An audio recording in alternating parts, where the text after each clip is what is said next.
Wurudul faqati a'yadul muridina. Pertama kita harus ada memahami istilah faqat sama id sama murid. Tiga dulu mana. Faqat itu adalah kelemahan, kefakiran, hajat itu faqah.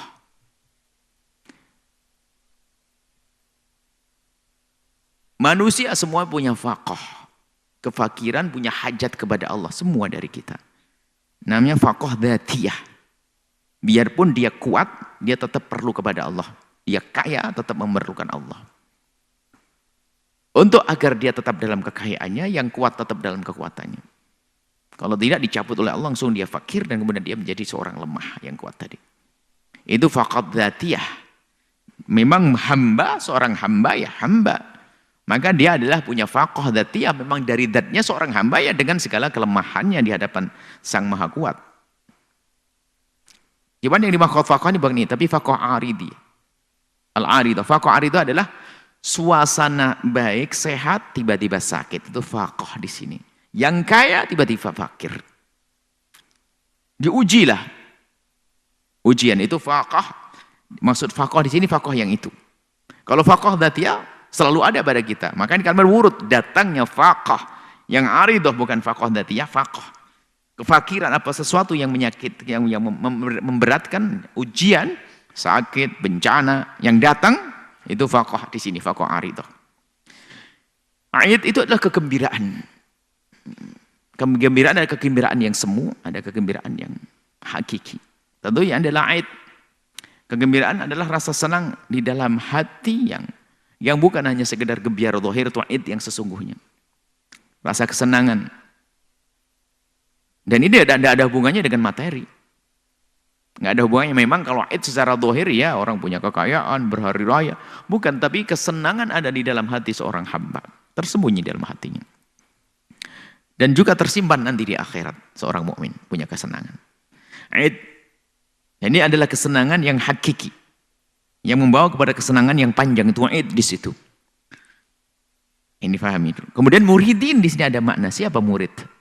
Murid adalah pencari. Murid adalah murid yang mencari Allah. Murid yang berkehendak kuat untuk mencari ridha Allah. Maka telah menapakkan kakinya al-muridun berkehendak mencari ridha Allah. Kemudian kadang disebut dengan salikun yang menapakkan kakinya salik menempuh jalan menuju Allah. Nah, al-muridun atau as-salikun sini. Orang yang mencari ridha Allah, al-murid. Kita masih dalam irama mencari dan menuju. Tapi di sana ada orang al-wasilun. Orang yang sudah sampai kepada Allah. Al-anbiya wal-awliya, sulaha, al-arifun, orang yang sudah kenal Allah. Mereka bukan muridin lagi. Sudah wasilun, sudah sampai kepada Allah. Nah, kita tidak bicara tentang mereka yang wasilun. Kalau orang yang sudah sampai kepada Allah, kedekatannya kepada Allah tidak pernah dipengaruhi dengan karunia dan ujian. Jadi sudah, biarpun diuji dengan sakit, tetap dekat kepada Allah. Dengan kekayaan, tetap dekat kepada Allah. Itu wasilun. Tapi muridun nggak begitu. Muridun masih kadang ke bawah-bawah suasana. Tapi muridun dia mencari sesuatu. Yang tidak menjadi muridun nggak rindu kepada Allah, nggak dibahas di sini. Jadi kita atau orang-orang yang merasa dirinya rindu, mencari ridho Allah sehingga dia berusaha. Mulai dari belajar, beribadah, kenal dengan orang-orang soleh, dan seterusnya, maka dia adalah muridun. Nah, kita ini muridun. Bukan wasilun. Kita muridun. Semoga kita benar jadi muridun betul. Jangan-jangan muridun juga tidak. Na'udzubillah. Muridun orang yang mencari ridha Allah. Kita mencari ridha Allah. Nah, sekarang wurudul faqati, menimpanya ujian, problem, kekurangan, sakit, permasalahan, musibah, itu ternyata menjadi a'yadul muridina, menjadi hari raya bagi seorang murid atau para muridin. Ditinjau dari sisi mana ini? Murid Namanya murid ini adalah perjalanannya perlu betul-betul diwaspadai. Sering terlena karena masih murid. Sehingga kadang diberi karunia oleh Allah, dia sudah terlena. Nah, ternyata bagi muridin, ya, kalau kita kembali kepada hikmah Ibn Athaillah, sebenarnya antara hikmah dengan hikmah ini ada kesinambungannya. Jika pada pertemuan yang sebelumnya, hikmah Ibn Athaillah As-Sakandari mengajarkan kepada kita agar kita menyadari sampai kesadaran yang sesungguhnya tentang kehambaan kita sebagai seorang hamba yang selalu punya hajat kepada Allah Subhanahu wa taala.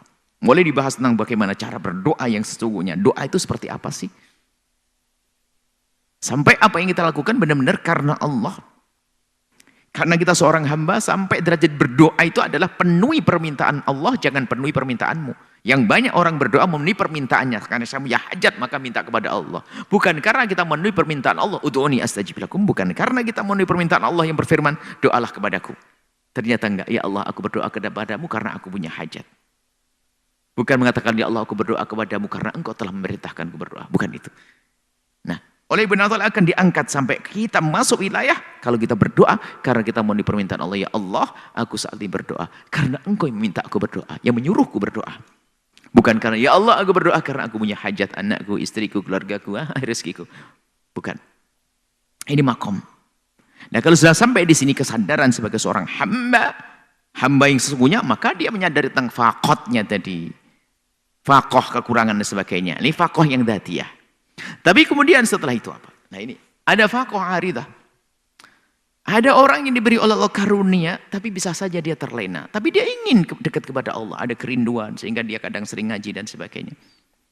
Ada juga nih ya, ini yang dengan karunia Allah lolos terus sampai sukses. Dan banyak manusia semacam itu.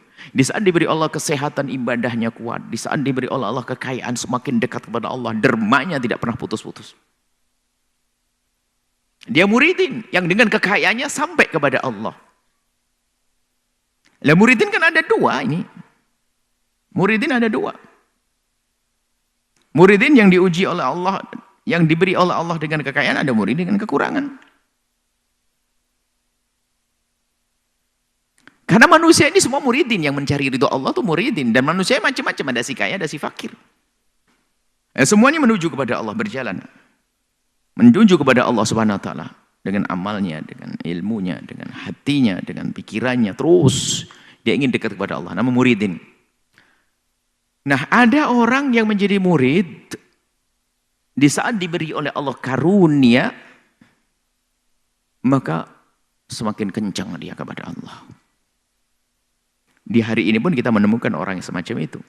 Dengan kekayaannya bukan jauh, tambah dekat kepada Allah. Bahkan impiannya terus dia bekerja keras mencari rezeki yang banyak untuk menolong orang sebanyak-banyak, berbuat baik sebanyak-banyak di jalan Allah. Dan ada orang semacam itu.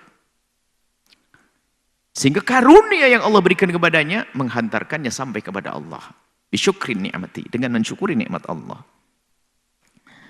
Tapi ada muridin yang lemah, himmah, semangatnya untuk sampai kepada Allah. Tapi dia ada rindu, kalau diceritakan masuk neraka takut dia. Sehingga dia kadang-kadang mulai menapakkan kakinya di jalan keridhaan Allah menuju. Tapi masih kadang lemah. Gajinya naik, tambah sudah mulai berubah. Selera makannya berubah, hiburannya mulai berubah. Waktu fakir di rumahnya itu aman, nggak ada maksiat. Tapi di saat dia mulai bisa beli televisi, parabola, mulai rusak. Padahal murid dia, sebelumnya Masya Allah dia. Zikirnya banyak. Di saat diberi Allah kekayaan sudah mulai berubah. Nah, mulai berubah dia. Semakin jauh dari Allah. Padahal dia pada dasarnya juga pengen dekat kepada Allah, rindu kepada Allah. Tapi dia terlena dan terlena. Tapi dia masih sadar, dia rindu kepada Allah. Kalau ditanya, kamu masuk neraka? Nggak mau dia. Cuma dia berat baginya Allah. Godaan, dia kadang setiap malam dia merenungi dirinya di tengah malam. Mungkin menitikkan air mata. Tapi di pagi hari dia terlena, ternyata harus. Dia terlena dengan kekayaan yang dia lihat di depan matanya. Setiap malam lagi mengadu, dia ingat lagi. Tapi terlena lagi. Terlena lagi, terus begitu. Kemudian tiba-tiba kena musibah ceder. diuji dengan kefakiran, diuji dengan sakit, diuji dengan kekurangan. Lihat, ada tampak kesedihan dengan kekurangan ini. Tapi diam-diam di saat dia menengok ke hati kecilnya yang rindu kepada Allah, tiba-tiba dia mengucapkan kalimat syukur. Kalau aku tidak jatuh begini, sepertinya aku terus di dalam kelalaianku. Dan kita menemukan di hari ini orang seperti itu.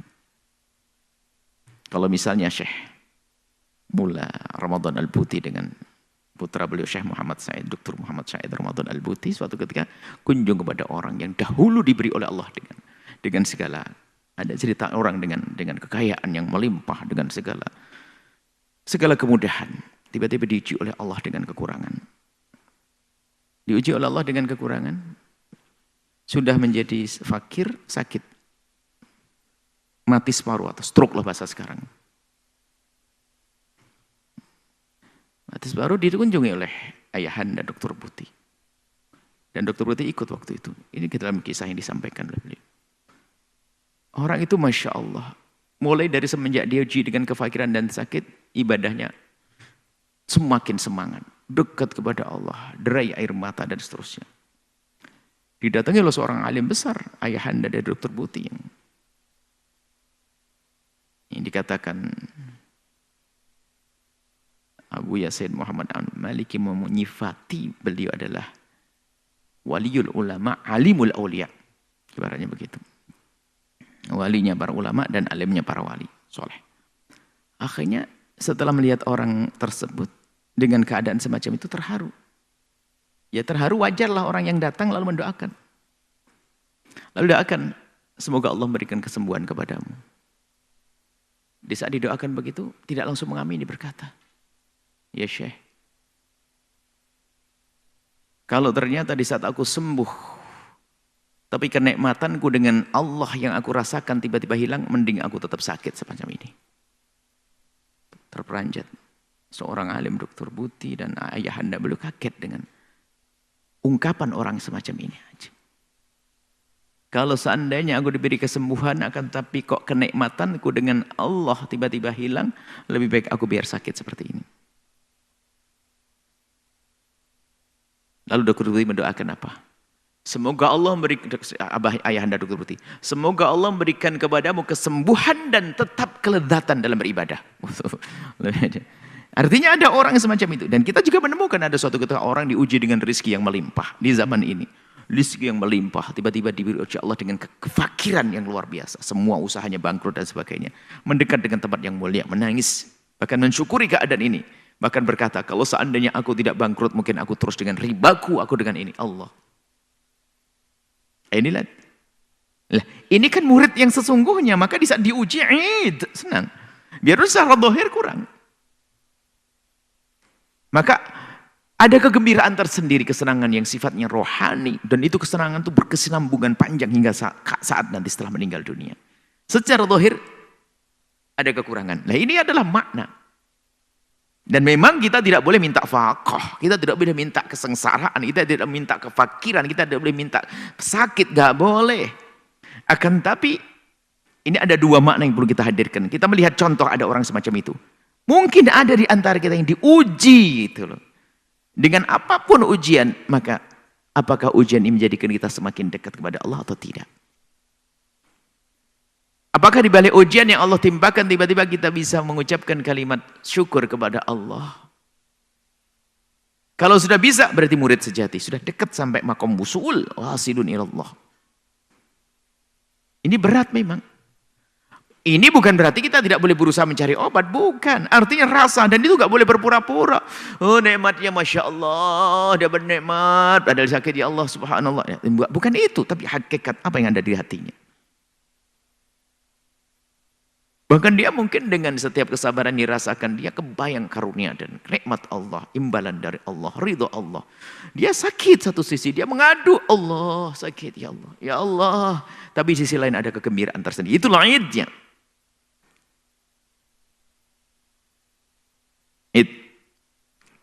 Al-muridin, a'yadul muridin.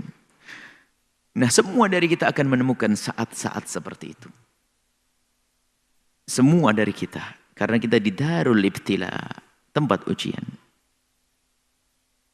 Ada diuji oleh Allah dengan. Kan ujilah nabluwannakum. Allah sudah Allah menguji kita. Syai'in minal khawfi wal ju'i. Wa naqsi minal amwali wal anfusi wal thamarat. Wa basyiris sabirin. Wa basyiris sabirin. Ada, Allah akan menguji kita ini dengan bermacam-macam. Siapa yang enggak pernah mendapatkan ujian dari Allah? Kalau tidak rezekinya, ya ada yang meninggal dunia, pasti. Kalau tidak bapaknya, kakeknya, neneknya, atau anaknya. Nggak mungkin tidak. Kecuali hidup tanpa bapak, tanpa anak, tanpa paman, tanpa saudara. Semua dari kita akan menemukan satu. Cuman yang perlu saat ini akan jadi bahan renungan buat kita. Di saat siapapun dari kita menemukan keadaan semacam itu, sudahkah kita merasakan satu kenikmatan yang tersembunyi yang sangat halus di dalam lubuk hati kita? Ayat. Sedih derai air mata iya. Tapi ada sesuatu yang ia syukuri di balik itu semuanya.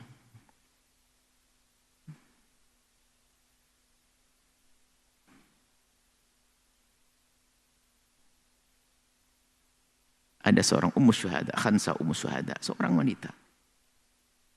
Ngelihat anaknya meninggal. Semuanya pada meninggal, suaminya pada meninggal dalam keadaan mati syahid. Anak-anaknya meninggal mati syahid. Dia sedih satu sisi. Tapi ngelihat masa depan anaknya yang gemilang, cemerlang itu langsung kuat tegar hatinya. Merasakan itu seperti dianggap sebagai sebuah kegembiraan. Anaknya meninggal dunia di jalan Allah. Nah seperti itulah. Ini kan makom, dan ingat ini adalah kejadian-kejadian ini semua dari kita akan mengalami semuanya. Akan mengalami itu semuanya. Kegelisahan, kesedihan dan sebagainya. Hanya volume, ada kadarnya saja yang berbeda-beda. Ada yang berat, ada yang ini dan sebagainya. Akan tapi, ayo semua dari kita lihat, belajar dari hikmahnya Ibn Athaillah As-Sakandari ini. Di saat diuji oleh Allah, kita cari di mana titik kesenangan yang kita rasakan. Dari sisi mana kita bisa senang? Dari sisi mana? Nah ini, mencari itu.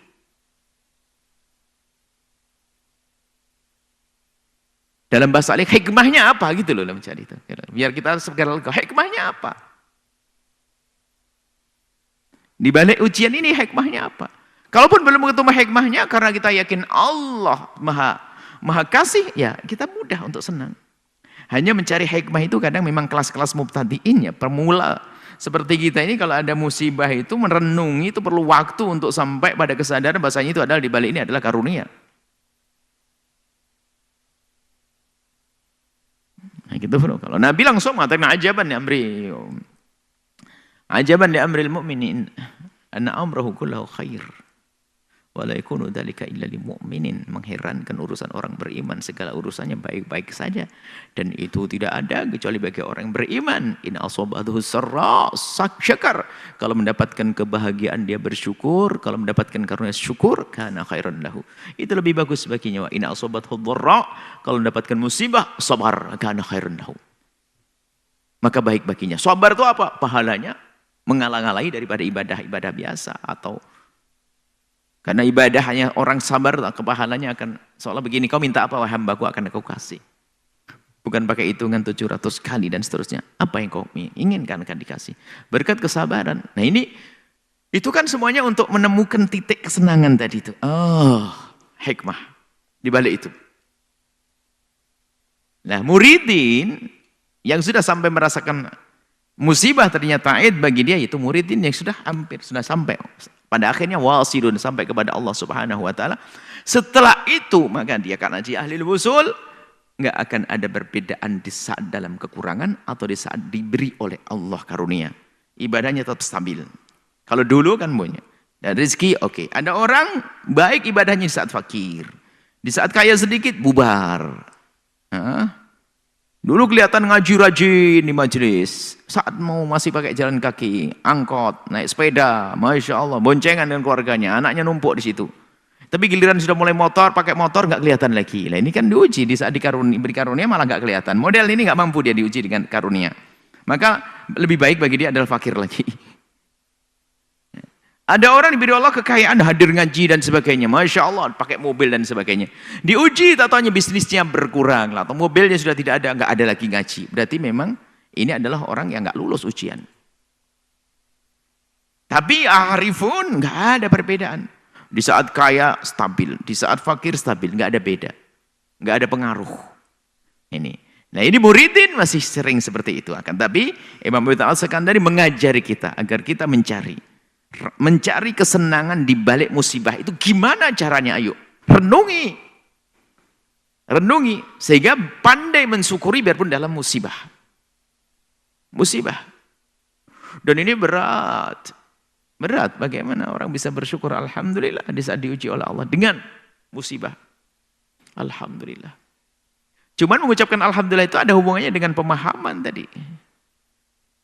Seorang ummu syuhada meninggal, Masya Allah. Anaknya meninggal dunia di medan laga. Sedih, tapi di saat ingat, dia adalah mulia di hadapan Allah. Tempatnya surga tertinggi. Baru langsung alhamdulillah. Nah, ini kan perlu renungan. Ini ya Imam Ibn Attal As-Sakandari ngajak kita untuk merenungi siapapun yang dalam musibah hendaknya segera mencari di mana kesenangan aku dapat di balik musibah ini. Menyadari. Nah, sekarang kita dalam problem, dalam permasalahan ujian berat corona nih, wabah dan sebagainya. Lihat yang tidak kenal Allah atau yang tidak termasuk muridin yang selamat selalu mencela kasus corona. Gara-gara corona bisnis runtuh, gara-gara corona semuanya. Gara-gara corona ini yang bekerja yang bekerja cari duit.